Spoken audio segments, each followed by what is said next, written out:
सास का घूंघट पार्ट 3। अब तक हमने देखा कि देविका की हालत बहुत नाजुक है, लेकिन घर के आदमी उसे डॉक्टर के पास नहीं जाने दे रहे हैं और जोगिंदर ने घर के मेन गेट पर बहुत बड़ा ताला लगा दिया है। लेकिन देविका की सास विमला पहली बार घूंघट उठाकर समाज के बनाए नियम का उल्लंघन करती है और देविका की जान बचाने की कोशिश में जुट जाती है। मैं भी देखती हूँ मेरी बहू को डॉक्टर के पास जाने से कौन रोकता है। देखो सचिन के बापू, दरवाजे की चाबी दे दो मुझे। तुम्हारा दिमाग ठिकाने पर है? पहले सर पर पल्लू रखो और अंदर जाओ। आज तक मैंने आपका हर गलत फैसला सर झुकाकर स्वीकार कर लिया, लेकिन आज मैं आपकी एक बात नहीं सुनूंगी। मुझे मेरी बहू की किसी भी कीमत पर जान बचानी है। मुझे चाबी दे दीजिए। पिताजी, माँ ठीक बोल रही है, चाबी दे दीजिए ना, नहीं तो देविका नहीं बचेगी। देविका मरती है तो मर जाए, लेकिन यह दरवाज़ा नहीं खुलेगा। तुम सारी औरतों को इस देविका नाम की बीमारी ने पागल कर दिया है, और इस बीमारी का अच्छी तरह से इलाज करना आता है मुझे। वीना बेटी, सुजाता बहू, जाओ अंदर से देविका को लेकर आओ। विमला ये बोलकर अपने पति के हाथ से चाबी छीन लेती है। तभी महेंद्र विमला का हाथ पकड़कर चाबी विमला से छीन लेता है। भाभी, घर के मर्दों से टक्कर लेकर आप अच्छा नहीं कर रही हो। ये इस घर के संस्कार नहीं है। महेंद्र की बात सुनकर कम्मू अपने पति के हाथ से चाबी छीनकर कहती है, इस घर के संस्कार क्या है हम अच्छी तरह से जान गए हैं। आज इस घर का दरवाज़ा खुलकर रहेगा और देविका डॉक्टर के पास जाकर रहेगी। भाभी, ये लो दरवाज़ा खोलो। विमला ताला खोल देती है। तभी वीना और सुजाता देविका को लेकर आ जाती हैं। घर की सारी औरतें देविका को लेकर घर से जा रही होती है कि तभी सुजाता का पति मोहन उससे कहता है, सुजाता, तुम देविका को लेकर इस घर से निकल तो रही हो, लेकिन याद रखना, अगर तुमने एक कदम भी बाहर निकाला तो वापस इस घर में मत आना। मैं देविका के साथ अस्पताल भी जाऊंगी और वापस इस घर में भी आऊंगी। देखती हूँ कौन रोकता है मुझे। देखता हूँ कैसे इस घर के अंदर कदम रखती हो और कौन तुम्हारी मदद करता है।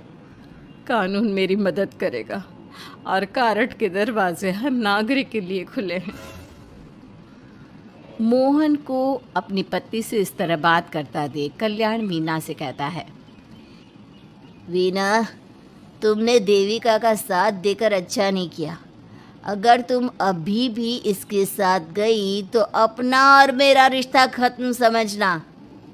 मुझे कोई फ़र्क नहीं पड़ता तुमने आज तक किया ही क्या है मेरे लिए। तुम खुद घर जमाई बनकर मेरे घर में रह रहे हो। कभी 100 रुपये की साड़ी दिलाई है मुझे। मेरे आने से पहले मेरा घर छोड़कर निकल जाना, समझे? ये बोलकर वीना और घर की सभी औरतें देविका को अपने साथ अस्पताल ले जाती है। वहाँ जाने के बाद डॉक्टर जल्दी से देविका का चेकअप करता है।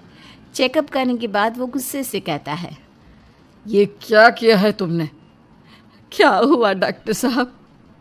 आपकी बहू की इतनी ज़्यादा हालत ख़राब है और उन्हें चोट भी लगी है, फिर भी आपने उन्हें हॉस्पिटल लाने में इतना लेट कर दिया। आपको 3 दिन पहले ही इन्हें हॉस्पिटल में एडमिट करवाना चाहिए था। हमसे गलती हो गई डॉक्टर साहब, लेकिन आप जल्दी कुछ करिए। हमारी बहू और उसके बच्चे को बचा लीजिए। देखिए, अभी कुछ भी कह पाना मुश्किल है। हम माँ और बच्चे में से किसी एक को ही बचा सकते हैं। आप सोच लो किसे बचाना है। डॉक्टर साहब, आप देविका को बचाइए, उससे कुछ नहीं होना चाहिए। देखिए, हमें देविका का ऑपरेशन करना पड़ेगा। आप इनके पति को बुलाइए, हमें कुछ पेपर पर साइन करवाने हैं। डॉक्टर की बात सुनकर सभी औरतें सोच में पड़ जाती हैं। तभी वीना कहती है, डॉक्टर साहब, इनके पति नहीं आ सकते। ये इनकी सास है विमला देवी, आप इनसे साइन करवा लीजिए। लेकिन पेशेंट की हालत इतनी नाजुक है, इनके पति है कहाँ? वो अपने आदमी होने का धर्म निभा रहा है। पति धर्म के बारे में उसे कुछ नहीं पता। डॉक्टर साहब, वो नहीं आएगा। क्या क्या करना है आप मुझे बताइए। थोड़ी देर बाद डॉक्टर देविका का ऑपरेशन शुरू कर देते हैं। जब वो ऑपरेशन थिएटर से बाहर आते हैं तो कहते हैं, आप लोगों की किस्मत अच्छी है, देविका भी सुरक्षित है और उसका बच्चा भी। डॉक्टर, बेटा हुआ है या बेटी? बेटा हुआ है। सब लोग बहुत खुश होते हैं। कुछ दिन तक देविका उसी हॉस्पिटल में रहती है और उसके ससुराल की औरतों ने उसका बहुत ध्यान भी रखा। अब देविका कुछ हद तक ठीक हो गई। डॉक्टर ने देविका को घर जाने की इजाज़त दे दी, लेकिन सभी सोच में पड़ गए। हम भाभी को घर ले तो जाएं, लेकिन माँ, आपको घर का माहौल पता है ना। देविका भाभी अभी पूरी तरह से ठीक नहीं हुई। भाभी वहाँ आराम नहीं कर पाएंगी और पता नहीं घर के सारे आदमी हमारे साथ क्या करेंगे।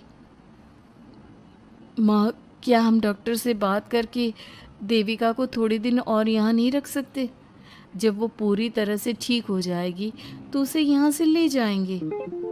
ये बात सुनकर विमला सोच में पड़ जाती है। तभी कम्मो कहती है, तुम दोनों ठीक कह रही हो, मैं अभी डॉक्टर से बात कर लेती हूँ। कम्मो डॉक्टर से बात कर लेती है और देविका कुछ दिन में बिल्कुल ठीक हो जाती है। देविका अपने बच्चे को गोद में लिए बाकी औरतों के साथ अपने ससुराल जाती है, लेकिन घर के सभी आदमी उन्हें दरवाजे पर ही रोक देते हैं। खबरदार, तुम में से कोई भी औरत अगर घर के भीतर घुसी, अगर तुम घर में कदम रखोगी तो घर अपवित्र हो जाएगा। घर हमारे कदम रखने से अपवित्र नहीं होगा, बल्कि आपकी गंदी सोच की वजह से घर क्या, अरे पूरा समाज अपवित्र हो रहा है। सुजाता, मैंने मना किया था ना घर से बाहर जाने के लिए। अब एक काम कर, जैसे यहाँ आई है वैसे ही यहाँ से सीधा अपने मायके लौट जा। क्यों जी, क्यों चली जाऊँ मैं अपने मायके? मैं जब तक चाहूँ यहाँ रह सकती हूँ। अगर आपने मुझे इस घर में आने से रोका तो मैं आपकी पुलिस में शिकायत कर दूँगी। वीना, इन सब की तरह तुम्हारा भी दिमाग खराब हो गया है। अब मैं तुम्हें बिल्कुल बर्दाश्त नहीं करूँगा। तुम्हें ऐसी सज़ा दूंगा कि तुम याद रखोगी। सज़ा बाद में देना, पहले मेरे घर से बाहर निकलो। खुद पूरी ज़िंदगी में एक घर नहीं खरीद पाए और मुझे सबक सिखाने की बात बोल रहे हो। देखो वीना, तुम इस घर की बेटी ज़रूर हो, लेकिन कल्याण इस घर में ही रहेगा। उसने बहुत कुछ किया है इस घर के लिए, लेकिन तुम अब यहाँ नहीं रह सकती। क्यों नहीं रह सकती? इस घर पर मेरा उतना ही हक है जितना सचिन का। देश के कानून ने मुझे ये हक दिया है। अगर मैं चाहूँ तो कोर्ट का सहारा लेकर इस जायदाद का आधा हिस्सा ले सकती हूँ। और हाँ कल्याण, तुमसे तलाक भी ले सकती हूँ। वीना, देविका के साथ रह रहकर तुम्हारा दिमाग भी खराब हो गया है। और कम्मो, मैंने तुमसे कितना मना किया, घर से बाहर मत जाओ, देविका की मदद मत करो, लेकिन तुमने मेरी एक नहीं सुनी। अब तुम इस घर से और मेरी ज़िंदगी से चली जाओ। ये कदम उठाकर तुमने बिल्कुल अच्छा नहीं किया। ये कदम तो मुझे उस समय उठाना चाहिए था जब मैं माँ बनने वाली थी। आपके झूठे अहंकार और गलत नियमों की वजह से मैंने अपने 2 बच्चे खो दिए। अगर उस समय मैं दाई अम्मा से इलाज ना कराती और हॉस्पिटल चली जाती तो सचिन के बराबर मेरे भी 2 बेटे होते।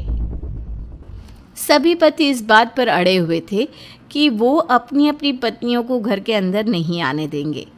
देविका बहुत देर तक सबकी बातें सुनती रही।